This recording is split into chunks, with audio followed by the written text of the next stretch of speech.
Hello and welcome back to Star Citizen, where we have a new ship to discuss, which is the Aegis Eclipse stealth bomber. So I thought, stealth bomber sounds just like the ship that I wanted to take for bounty assignments, because you can take out your bounty targets really quickly with it, right? Right? That's the plan.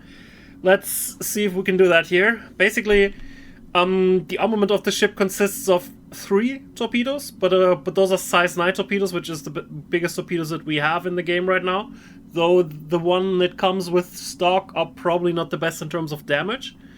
So you could optimize it further by choosing something even more lethal if you like. And then it also has a rather pitiful armament of 2 size 2 fixed guns, which is probably not gonna kill anything, So if you end up forced to use those, you probably should already be on your way out, realistically. So let's try and neutralize that target by locking up on our torpedo. Interestingly, the torpedoes have a rather huge range with which they can acquire the target. I think up to 30 kilometers away. But if you take the speed of the torpedo plus the time of flight that it has, you do seem to have a hard limit of about 9 kilometers, which you could effectively use the torpedo. So let's see if 1 is enough for Cutlass Black. Kill. Yep. Alright. Let's then also nuke the other guys here, real quick. I've been able to kill quite a few targets with it. Against targets larger than the Cutlass, like, Valkyries, Constellation Andromedas, and Caterpillars, you probably want to chain 2 of them at the same time, which are not gonna fire at the same time, they're gonna fire slightly...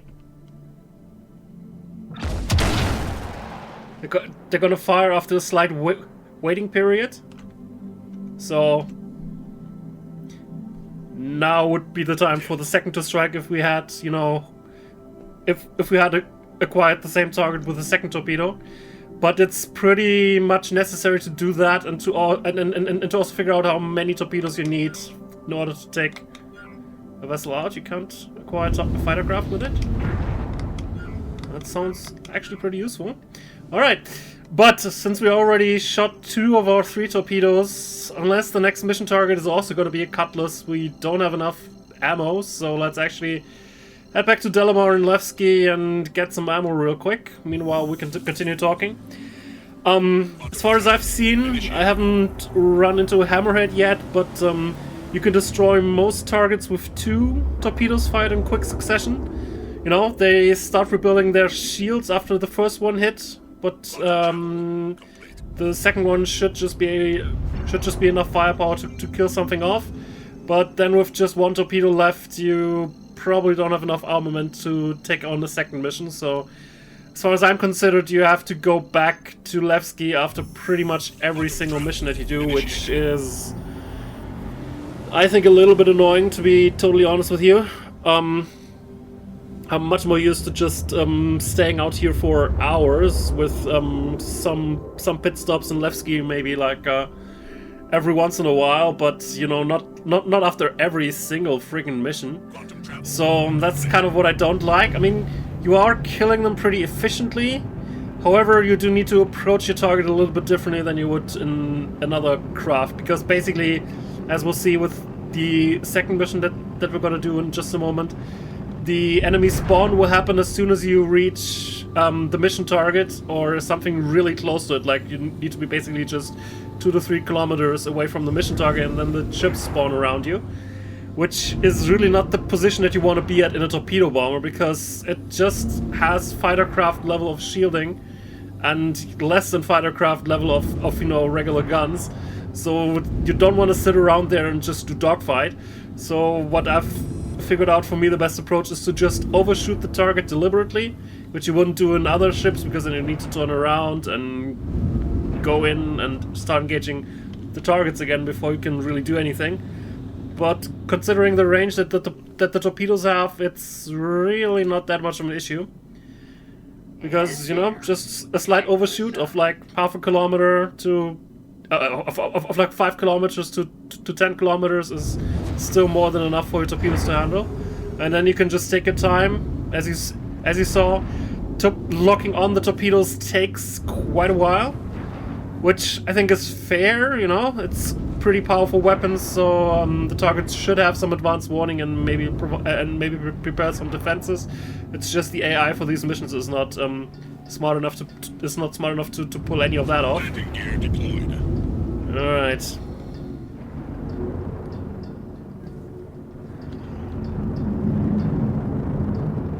Landing complete. Did we hit a pad that can actually refuel? Landing complete. I think it's that pad again. There's one pad where there's a really small zone where you have to be located at, or it just doesn't do anything. I think it's pad 4, to be honest. No.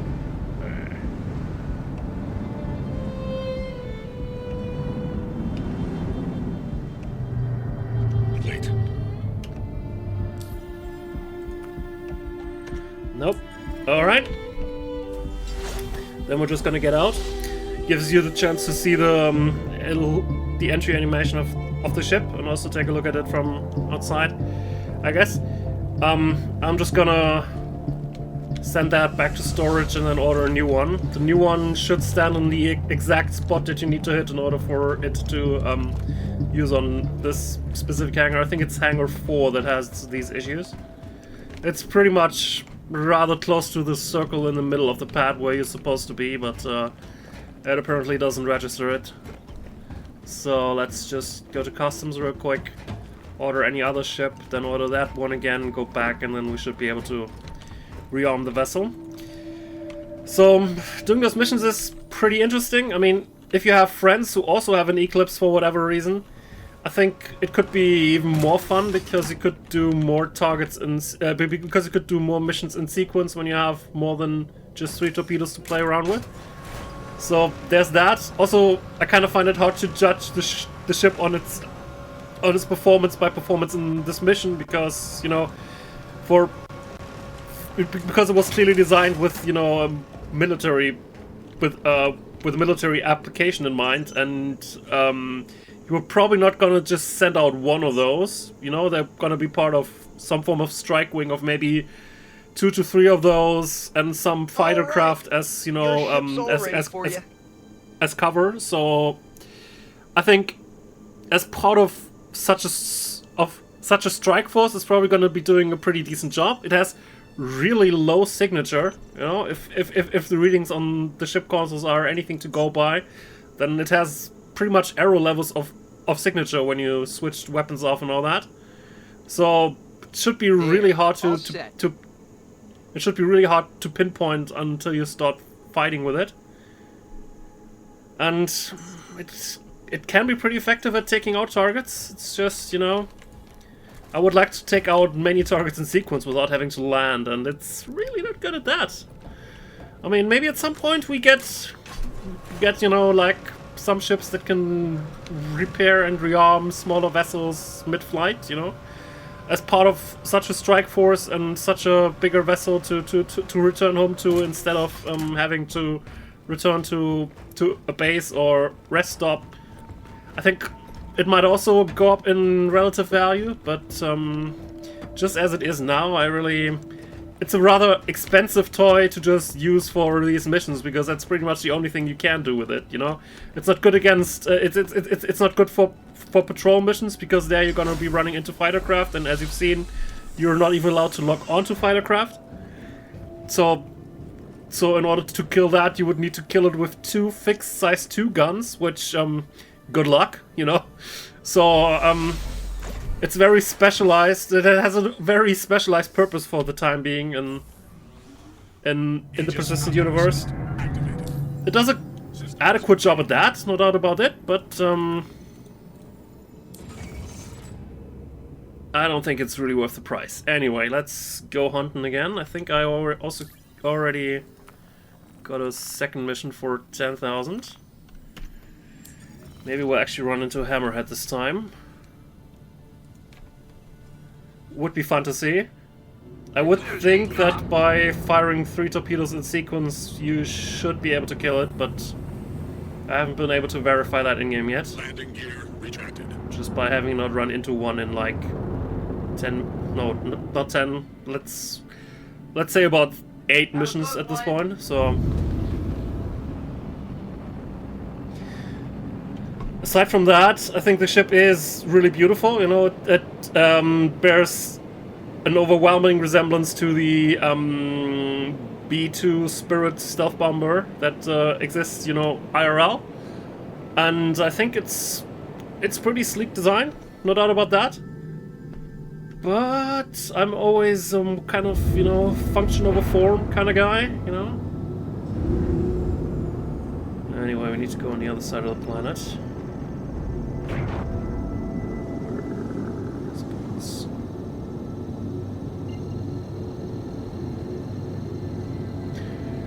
But other than that, it's been pretty fun. I can imagine if you have some buddies who bring more of these to the table, you can do some pretty interesting things, you know, like hunt down someone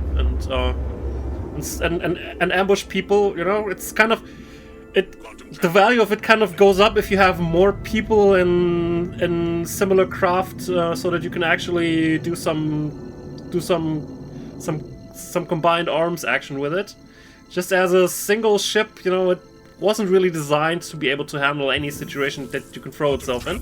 It's highly specialized, obviously, and it can work out if you have other people there to cover your weaknesses. But aside from that, it's been an interesting ride, at least.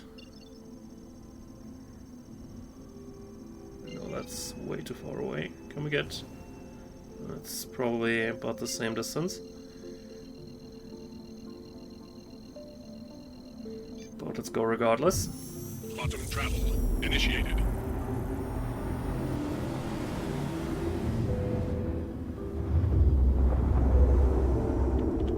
Weapon systems offline. Quantum travel complete. Yeah. Gained like 10 kilometers for another jump. That's not worth it.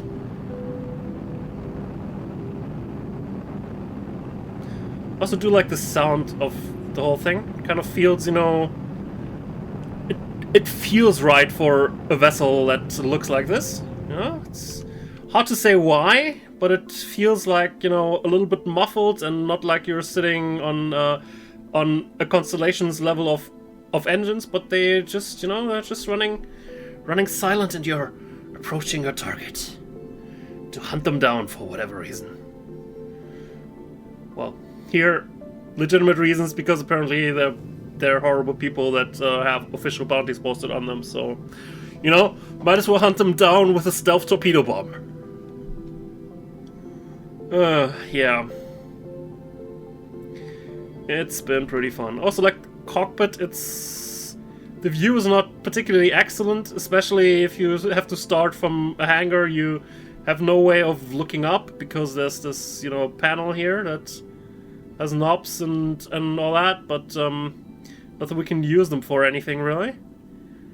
I think this is supposed to be a window, because I was wondering why there's a window here and not the weapons console there, because that would be useful to take a look at how much missiles we have left. This way I always need to pan down, but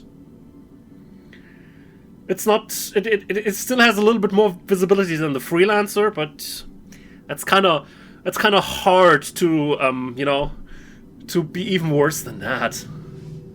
So it shouldn't really be a contest at that point.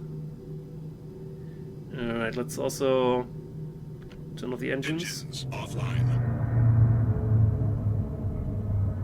Also pretty satisfying sound of turning them off, so... Oh, sound is good, and I think the Gatling guns are probably the first, you know, are probably the sort of best emergency last effort gun that you can imagine for a ship like this. But, you're not gonna use it much, you know? If you end up using it, it's in a very desperate last-ditch effort. And if you're part of a combat wing with multiple of those, yeah, together with a couple of buddies, you could probably at least help a little bit, but probably not be able to take out much by this. Engines online. Drifting a little bit too far away. Let's do that. Alright. Normally I would start decelerating at 20 kilometers away, but here I'm just gonna wait a little bit longer after that so that we overshoot the target. Not sure if it's the stealth components that they just totally don't react, or I think it's just basically the AI ships just don't react unless you unless you really get close to them. So okay, now seems like a time to slow.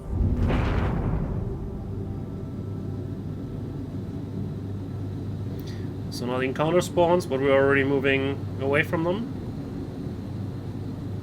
Contact. And it's a Constellation Andromeda. I think 2 torpedoes should be enough for that. Contact. I'd like to move a little bit further away. Alright, that seems to be good. Alright. Then let's try 2 in sequence. Weapon systems online. So as you see, there was a second beep because I started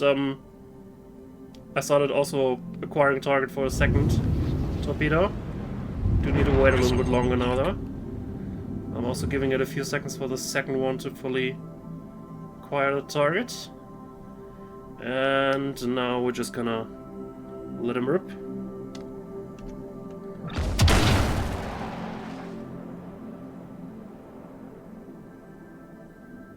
It's a neat animation, yeah. Kill. Well, apparently the first one already was enough. Interesting. The first one I engaged, I needed like 3 torpedoes to take it down. I thought it was just because I had too long of a time window in between those, but apparently 1 is enough for Constellation too. Huh. Oh well. Well, as you can see, ship's doing a good job, you know. But, you know, you'll just be looking at a very small dedicated list of targets, but you're gonna be great at taking out those. If that's good enough for you for, I think, $300 or something, then sure. But not for me, unfortunately. But it was a fun experience. Hope you also liked it, and I'll see you next time. Have a good one.